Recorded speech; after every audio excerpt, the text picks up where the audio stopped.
Sebagai umat, kami memiliki kewajiban moral mengingatkan pemimpin gereja Katolik untuk menahan hasrat dan tidak terlibat jauh dalam hiruk-pikuk politik. Saya ingin menanggapi surat terbuka ini dengan beberapa catatan. Kita sedang masuk dalam tahun politik dan barometer politik di negara kita ini sedang ada dalam situasi atau suhu yang panas. Ada yang merasa dikhianati, ada yang merasa ini bentuk konsolidasi poros politik. Banyak baliho bertebaran tidak saja di ibu kota tetapi juga di kampung-kampung. Semuanya demi mencari dukungan. Pada persimpangan pilihan politik, gereja Katolik diharapkan berada pada poros yang netral. Dasar pijaknya jelas termuat dalam pedoman Gereja Katolik Universal. Itu artinya berlaku di seluruh dunia, bukan saja di konteks Indonesia. Kita tahu bahwa dalam hukum kanonik atau KHK tahun 1983, kanon 287.2, di situ dikatakan bahwa para imam dilarang untuk turut ambil bagian aktif dalam partai-partai politik dan dalam kepemimpinan serikat-serikat buruh, kecuali jika menuntut penilaian otoritas gerejawi yang berwenang. Hal itu perlu untuk melindungi hak-hak gereja atau memajukan kesejahteraan umum. Para saudara, ketentuan yuridis ini memiliki pertautan yang sangat erat dengan paragraf pertama dari Kanon 287.1, di mana dikatakan bahwa para klerus atau para imam Katolik hendaknya selalu memupuk damai dan kerukunan dengan sekuat tenaga berdasarkan keadilan yang harus dipelihara di antara sesama manusia. Clerici pacem et concordiam justitia inisam inter homines servandam quam maxime semper fobeant. Itu prinsip dalam hukum yang mengatur tindakan politis dari para imam atau romo-romo Katolik. Bahkan itu kemudian melebar sampai kepada semua anggota hidup bakti, yaitu para suster, para bruder dalam gereja Katolik. Para saudara-saudari terkasih, dari pernyataan hukum ini, apakah tindakan memberikan replika tongkat dengan kepala burung pelikan yang dilakukan oleh Bapak Uskup yang diwakili oleh Vikjen Kuskupan Semarang kepada Gubernur Jawa Tengah merupakan sebuah tindakan politik praktis? Ganjar Pranowo diberikan kenang-kenangan berupa replika kepala tongkat Uskup Agung Monsinyur Robertus Rubiat Moko jelang purna tugas sebagai Gubernur Jawa Tengah. Dan karena itu sebagai umat Katolik, Saudara Emmanuel Mikael melayangkan surat terbuka buat Bapak Uskup Semarang dalam koran Suluh Desa. Inilah isi surat terbuka itu.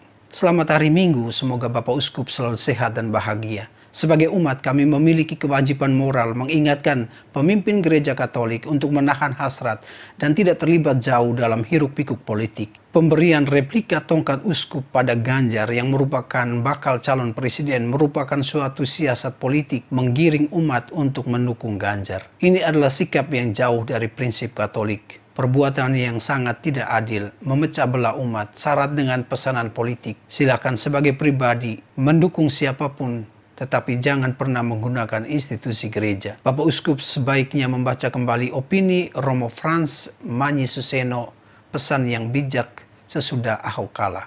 Semoga peristiwa ini menjadi refleksi untuk lebih mawas diri, sehingga sebagai umat Katolik kami tidak kehilangan rasa hormat. Salam hormat. Baik, saya ingin menanggapi surat terbuka ini dengan beberapa catatan. Yang pertama, hal yang perlu diperhatikan adalah konteks ya. Kita tidak boleh melepaskan konteks. Karena kalau konteks dilepas pisahkan dari pemberian cenderamata itu, maka cenderung narasi yang terbangun adalah sebuah dukungan yang dikaitkan dengan tahun politik, di mana Ganjar adalah seorang capres.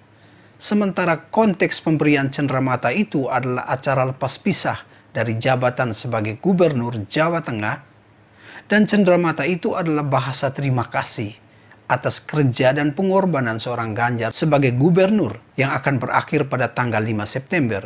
Jadi konteks ini adalah konteks ucapan terima kasih, dan sebagai gubernur Jawa Tengah, Ganjar akan melepaskan jabatannya di tanggal 5 September. Jadi sebuah ucapan terima kasih dari gereja, dalam hal ini Keuskupan Semarang, kepada Ganjar sebagai Gubernur Jawa Tengah. Sejelang berakhirnya masa jabatan sebagai Gubernur Jawa Tengah, Ganjar Pranowo mendapat apresiasi dari pengurus Keuskupan Agung Semarang. Nah, itu konteksnya. Catatan kedua, dalam keseluruhan acara itu tidak ada satupun kata atau kalimat yang menyasar pada dukungan pada Ganjar sebagai capres atau calon presiden. Replika tongkat dengan kepala burung pelikan, para saudara, adalah simbol pesan moral dari gereja kepada semua pemimpin agar menjadi seperti burung pelikan. Hal ini dilakukan Keuskupan Agung Semarang karena Ganjar dinilai memiliki kinerja yang sangat baik selama memimpin di daerah Jawa Tengah. Dalam replika kepala tongkat Uskup Agung tersebut, terdapat relief burung pelikan yang sedang melukai dirinya sendiri untuk memberikan makan dan minum kepada anak-anaknya. Hal itulah yang disukai Ganjar karena banyak mengandung filosofi dan makna yang tersirat sangat luar biasa, terutama soal kepemimpinan.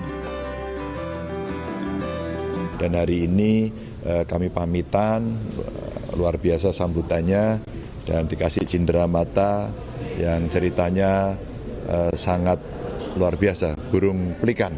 Jadi filosofinya ternyata ya, kalau jadi pemimpin harus siap melayani, menderita, bahkan sakit sekalipun. Sebuah pelayanan yang lebih besar, tentu saja dalam maknanya. Dan inilah yang selalu saya suka, karena banyak sekali filosofi-filosofi dan makna-makna yang sungguh luar biasa. Sehingga pada saat itu Romo Edi Purwanto selaku Vikjen Keuskupan mengatakan bahwa tujuan pemberian tongkat ini kepada siapapun yang memimpin atau yang menjadi pemimpin harus siap memberikan diri untuk keselamatan bagi yang dipimpinnya. Jadi konteksnya sangat netral. Ini acara lepas pisah dan ucapan terima kasih. Lalu yang ketiga, kita sedikit membahas isi surat itu, yang menurut saya sudah jauh narasi ini. Isi surat yang mengatakan pemberian replika tongkat uskup pada Ganjar yang merupakan bakal calon presiden merupakan suatu siasat politik menggiring umat untuk mendukung Ganjar dan seterusnya. Para saudara, pernyataan dalam isi surat ini hemat saya sebuah penafsiran yang terlampau jauh, bahkan sudah syarat dengan justifikasi yang justru mempolitisasi konteks ucapan terima kasih atas kerja dan pengorbanan Ganjar ke dalam dukungan politik. Narasi ini adalah narasi yang justru masuk dalam tindakan politik praktis dan kemudian menggiring agar Bapak Uskup seolah-olah masuk di dalam bacaan dari penulis surat ini. Lalu yang keempat, para saudara-saudari terkasih, secara pribadi saya berterima kasih pada saudara Emmanuel Mikhael yang menulis surat ini.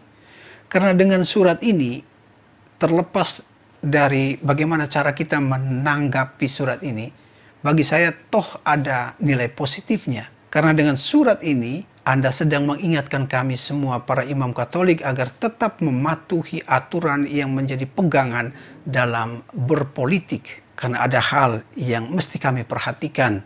Catatan saudara Emmanuel ini mengingatkan kami semua para imam Katolik untuk melihat poin-poin yang penting. Misalnya, para imam atau klerikus dilarang menerima jabatan, terutama jabatan publik yang membawa serta partisipasi dalam pelaksanaan kuasa sipil. Alasan dari larangan tersebut adalah sesuai dengan tabisan dan terutama belajar dari sejarah gereja. Tujuan utama klerikus secara resmi atau para imam secara resmi ditabiskan, dan tujuan pelayanan tabisan adalah untuk menyatakan keselamatan Kristus melalui kata-kata dan perbuatan. Tugas utama seorang imam atau klerikus berhubungan dengan hal-hal rohani dan keselamatan jiwa-jiwa. Para imam bukan pemimpin sosial atau pemimpin politik atau penguasa hal-hal temporal. Para imam memang tidak diharapkan untuk terlibat secara praktis dalam politik sebuah negara. Para imam hendaknya menjadi tanda dan faktor pemersatu, menjadi tanda persatuan dan memperjuangkan kesejahteraan umum. Karena jika para imam atau klerikus terlibat dalam hal politik kekuasaan yang temporal, akan dengan mudah para imam menjadi sumber perpecahan. Itu mungkin yang diharapkan oleh saudara Emmanuel. Para saudara, dalam sejarah keterlibatan para imam atau klerikus dalam politik praktis justru membuat misi gereja menyimpang dari rel kehendak ilahi. Kita bisa lihat dalam sejarah gereja kita.